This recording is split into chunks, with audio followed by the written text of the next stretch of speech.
All right, good day, everybody. Steve Prziborowski here. Welcome to episode 51 of Reach for the Firefighter Badge. Episode 51, I'm going to discuss more about the fire department hiring process. We'll specifically talk about the background investigation, what to expect. Episode 52 will also discuss more about the background investigation process, but now I'm just going to discuss what to expect in your background investigation. As always, my two websites, code3firetraining.com and chabotfire.com, both have free stuff, links, with lots of great information there to help you be the best you can be. Also, these webinars are based on two of the books I've been fortunate to have published as well, information on the website. So, what should I expect to have evaluated in my background investigation or evaluation, whatever the department calls it? This is a question I get asked all the time. It's anything. Be prepared for almost anything. So, some of the things that are most commonly looked at for a background investigation. So, when you fill out that job application for the first time, it's pretty daunting. That first job application that you have to fill out, you'll find out once you print it out, it's probably 2, 3, 4, maybe 5 pages. An application itself, the job application, usually doesn't ask for every job you've ever held, usually maybe the last 10 years. It doesn't ask for it doesn't ask for a lot of everything, just some basics. Well, now the background investigation asks for everything. I liken it to a background investigation is typically 15 plus pages, maybe 20 or more. It's an application on steroids. It's just everything and anything. So it may or may not be after the conditional job offer, but most departments will probably first say, hey, Steve, here's a conditional job offer pending completion of the background, medical, and maybe psychological evaluation. The reason they do the conditional offer usually before the background is it allows them to dig deeper, because if they don't give you a conditional job offer, they can't dig as deep. So usually if they're doing a background, they want to dig deep and find out the true you. So who does a background? Sometimes it may be private companies. There are many private companies that are out there that contract with fire departments. Usually, obviously, mid-sized to large departments, it's cheaper to usually pay whatever money, whatever they charge to pay a private company to do them. Sometimes fire departments have agreements with their law enforcement partners. So when I was testing for the Clovis Fire Department in Central California next to Fresno back in the early 90s,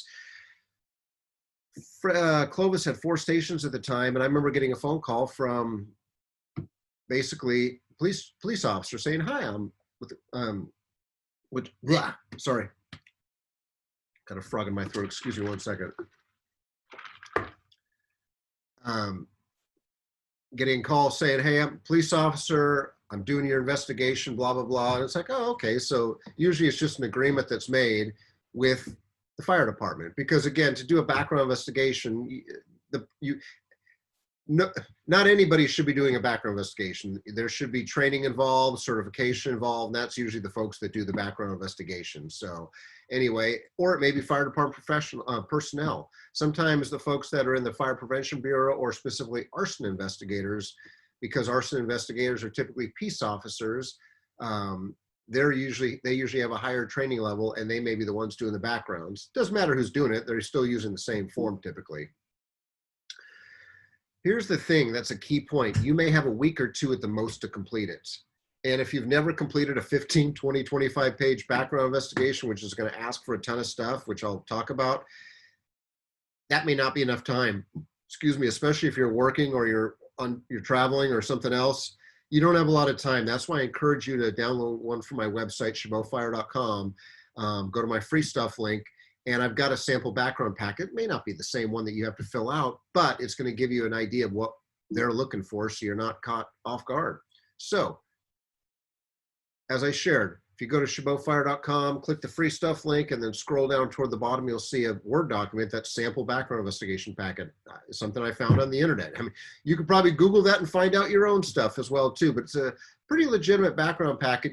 Now, don't submit that obviously, but obviously keep that for yourself and start looking at all the information they're going to ask for, because they're going to really dig deep. They're going to get into personal information, which hopefully should be easy, but also information about, please tell us about your close relatives, parents, grandparents, brothers, sisters, friends. Give us, and it's not just tell us about it, it's give us their contact information, their email address. They can call them and reach out and find out about you. Usually I think it's best to have 5 references available, whether they're friends, family members. If you do, well, you should have 5 references at least. They don't have to be relatives or friends. They should be obviously people you hopefully work for, maybe past supervisors. Make sure you give them a call or let them know that, hey, I'm in a background for whatever, Bakersfield. So you know what, you may be getting a call or an email. So can you let me know when you do get that call or email? Because don't just put someone as a reference, make sure you get their approval to do so and give them a heads up. So that way the background investigator, when they call up, it's like, you're calling about who? Why? Oh, I don't, you know, yeah, don't be that person. Give them a heads up. All right. It's going to get deeply into your residence history information, meaning where have you lived? It may be where have you lived all your life, where have you lived for the last umpteen years. So keep track of all those addresses that you have to share. It's going to get into work experience, not just last 10 years, but tell us every job you've ever held. Probably not back to a paper route when you're 5 years old. Well, probably not 5 years old, when you're 10 years old, but work experience probably from high school on. So make sure you have that key information. Employer name, salary, duties, title, contact information, supervisor information. Again, it's not your responsibility to keep up with your supervisor. I encourage you to go back to the episode I did that discussed the job application, because the job application, like I said, is a mini version of a background investigation. So the more you can prepare, the better you're going to be. Life experience may get into a lot of questions about things you've done. Disciplinary history. Disciplinary history at school. I was suspended during high school for, I guess, lack of a better term, mooning the senior class when I was a junior. You know, me and a couple of buddies of mine, you know, hey, we got suspended for a week or so. Thankfully, it was last week of school, so we didn't had our sentence shortened. But it's going to ask, have you ever been disciplined in school? You know, high school, elementary school. How about college? Work disciplinary history. Has your employer ever written you up? Have you ever been disciplined by your employer? You know, so it's going to get into information like that. And that's a lot of information you better have ready to go. Going to get into your educational history. List every college you've ever attended. What was your high school that you attended? When did you graduate? What was your major in college? How many college units? Provided transcripts. So make sure you have your transcripts available. They're going to get into your credit history. You know, have you ever filed for bankruptcy? You know, do you have any outstanding loans? All those other things related to finances. And you may go, what the heck are they asking these stupid questions for? Well, there's a lot of good reasons. So have the information available. Try not to be living above your means or showing a poor history of managing your finances. They're not expecting you to be rich, but they're also not expecting you to have done sort of poor financial planning, which leads to some actions of yours. Legal history. Have you ever sued anybody? Have you ever been sued yourself? You know, nothing wrong with either of those things, but again, get into those issues. Other things that pop up, law enforcement activity, you know? So have you ever been arrested? If so, why? Other questions about maybe your driving history as well too. Deep driving history, any tickets, any parking tickets, speeding tickets, accidents.